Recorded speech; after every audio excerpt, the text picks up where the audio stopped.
Hey guys, the lemon notes questions are just keep flowing, so I thought it'd be best to just do an FAQ because my inbox is a bit overwhelming, guys. I can't keep up with all of it, so let me just try and take on a few questions.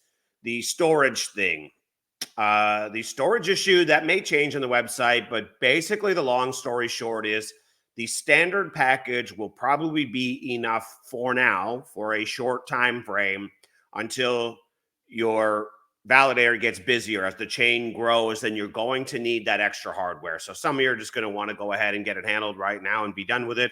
Some of you want to wait. You have both options.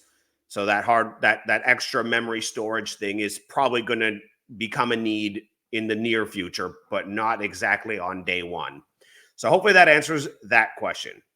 Secondly, for those of you who are saying, okay, I'm a validator, I'm a Lemonhead validator, and I'm also a hardware owner on the cloud side of things. Can I put it on my own box? I mean, this question keeps coming up.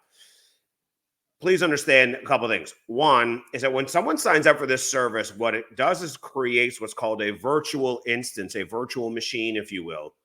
And what it does is then it's like a software silo, right?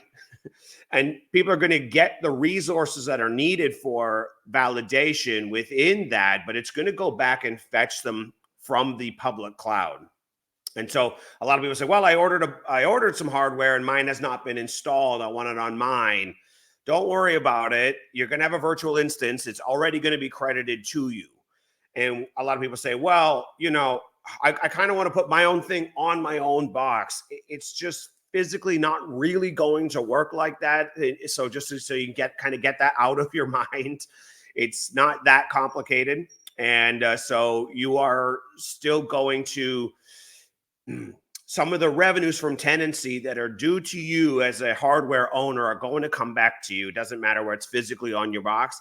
And a lot of people are saying, okay, well, I want to, help a couple of my friends also be on my hardware. As I see it, I may be wrong. I think the majority of the Lemonhead validators are going to end up on Lemon nodes, and ergo, we are going to fill the entire capacity of the cloud as it currently stands, meaning that it's a moot point. It's totally a moot point. If the whole cloud gets used up, the whole cloud's resources are required to satisfy what we're doing here. It's a moot point, which leads me to the next point. We have a hardware shortage, so you don't have to. There's no obligations to. But if you haven't looked at, and you just feel free to DM me, I'll send you information. I'm not going to push you or chase you to do anything you don't want to do. It may be a good, wise time for you to look at being a hardware owner, since there are far more customers than there is hardware right now. It's a big, major quality problem.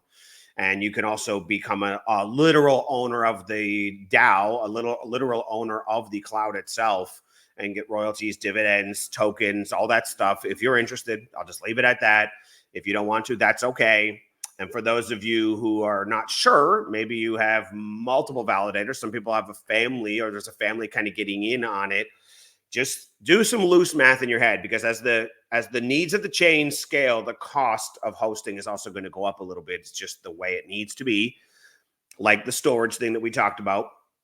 As the usage goes up, there may be a bit of a sliding scale here. So I just do loose math and take $250 a month times the number of validators you have. And let's say 3 years worth of cloud hosting. Ask yourself, how many times over again will you have already paid for the hardware and not collected anything? It just makes sense to have a closer look at it and then decide. The last thing, which leads me to another point, just because you own hardware doesn't mean that you're not going to pay for the hosting fees. You're still going to pay for the hosting fees, right? But a percentage of that will come back to you from your monthly, basically tenant checks. I call them rent checks, right? Because people are renting the hardware on there as a validator. So those rent checks are just going to come back to you. It doesn't mean that you're exempt from paying them. So it's just how it works. And so, yeah, so I'm just trying to keep this video short and sweet. Hopefully it takes at least the majority of the most common questions that I'm seeing coming out. So at least it's a head start. It spares all of us a few extra questions are back and forth. So I'm going to stop the video here. And if we need another FAQ video, I'll do a part 2 if we need to. So I'm going to stop that and get this uploaded so you guys can all get some of the answers here.